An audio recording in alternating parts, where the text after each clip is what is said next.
వీక్షకులందరికీ శుభ సాయంత్రం అండి. అయితే షర్మిల గారు అయితే వారి యొక్క పండుగ రోజు సందర్భంగా కొంతమంది ముఖ్యులకి వారు కొన్ని విషెస్ శుభాకాంక్షలు తెలియజేశారు. దాంతో ఒక గిఫ్ట్ బాక్స్ ఒకటి ఉంది, దానిలో ఒక కార్డు కూడా ఒకటి ఉంది. ఓకే, అది వారు ప్రింట్ చేయించారు ఆ కార్డు కాబట్టి ఆ కార్డు ఒకళ్ళిద్దరి కోసం ప్రింట్ చేయరు కదా. నేను అనుకుంటాం కనీసం 100, 200, 300 ప్రింట్ చేస్తారు. సో ఇప్పుడు ఆవిడ విషెస్ ఎవరెవరికి తెలియజేశారు అన్నది మనకి తెలియదు, అది వారే చెప్పాలి ఎవరెవరికి పంపించారు విషెస్ అని. అయితే ఈ సంవత్సరమే చేశారా లేకపోతే గత సంవత్సరాలు కూడా చేశారా అన్నది కూడా మనకు తెలియదు. ఎందుకంటే ఇప్పుడు షర్మిల గారు చెప్పలేదు, ఇప్పుడు కూడా ఆవిడ చెప్పలేదు.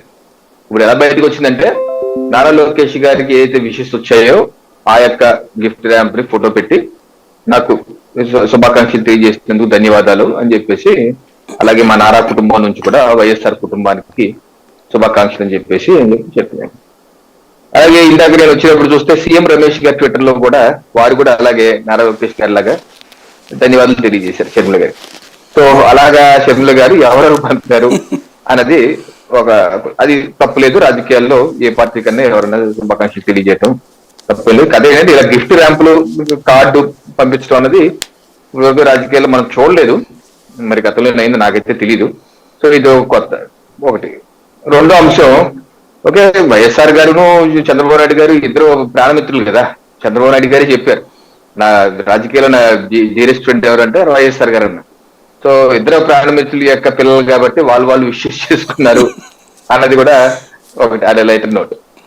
సరే, ఇప్పుడు రాజకీయాల నేపథ్యంలో లోకేష్ గారి విషెస్ తెలియజేశారు కాబట్టి ఏమన్నా వీరు టీడీపీకి సానుకూలంగా ఉన్నారా? ఎందుకంటే తెలంగాణలో ఆవిడ పని ఆల్మోస్ట్ క్లోజ్ అయిపోయింది, విలీనం చేయాలన్నా చేయలేకపోయారు.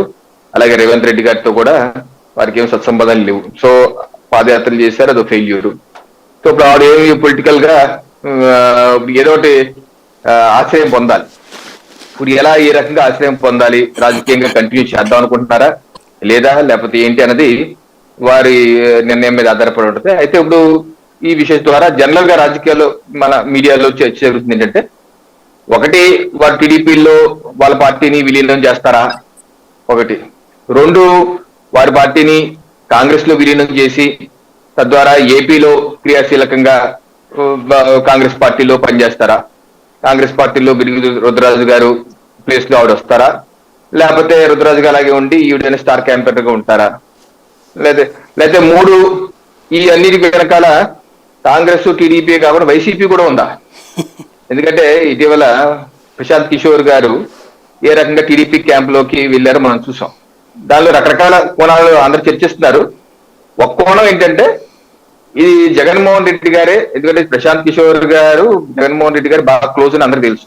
2019 ఎన్నికల ముందు కూడా వారి సత్సంబంధం, 2019 ఎన్నికల ముఖ్యమంత్రి అయ్యాక కూడా పలు దఫాలు ప్రశాంత్ కిషోర్ గారిని వారి సీఎంఓ కార్యాలయం పిలిపించుకుని 2-3 విషయాలు మాట్లాడిన విషయం మనం కూడా చూసాం. అందుకని వారిద్దరికి మంచి సంబంధాలు ఉన్నాయి కాబట్టి వారే కావాలని జగన్ వదిలిన బాణం టీడీపీ క్యాంప్ లోకి కావాలని పంపారా? ఏ రకంగా గ్రీక్ మైథాలజీలో ట్రోజన్ హార్స్ అని ఒకటి ఉంటుంది, ఒక గుర్రం చెక్క గుర్రం ట్రాయ్ నగరం బయట పెడితే ఆ ట్రాయ్ నగర వాసులు ఆ గుర్రాన్ని